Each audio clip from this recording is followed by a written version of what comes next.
So winning formula is a kind of unique project, and it allows people to participate, I think, in a much more deep and direct way and an exploration of the way that data and sport come together than simply kind of showing them a film or giving them a document or a report.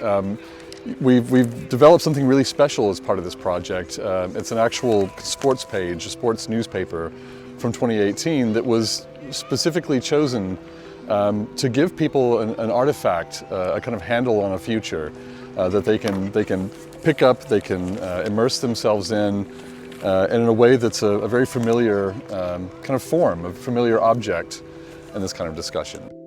Being able to just step in front of the large system map that we've created on the wall inside the museum gives them a chance to see all of that kind of spread whole, almost a panoramic view. If they don't want to dive down into the details in every article, they can step back and sort of see how it all fits together, almost a kind of 30,000-foot view, you know, a kind of God's eye view of this future. Or they can actually put their hands on the software, manipulate it a bit in ways that the public hasn't been able to before. They're presented with a tool that's been an expert tool, and as that kind of tool comes down to the public level, it's in effect the kind of future coming to them today. Increasingly, data is becoming, like money, one of the key shaping forces of the sport of football today. And we are quantifying and measuring the sport in ways that have never happened before. I mean, this particular work is a manifestation of what we call design fiction, which is a particularly new area of practice whereby you actually kind of create objects that themselves suggest a larger world. They are prototypes, but they're prototypes taken out of a particular future. And they're meant to be an artifact that gives people something tangible to pick up, to absorb, to investigate, to question themselves. So it's unique in that it doesn't look like a piece of art or design, but in effect, it's a speculative artifact. So one of the really interesting things about design fiction is that it's a very playful, or it can be a very playful practice.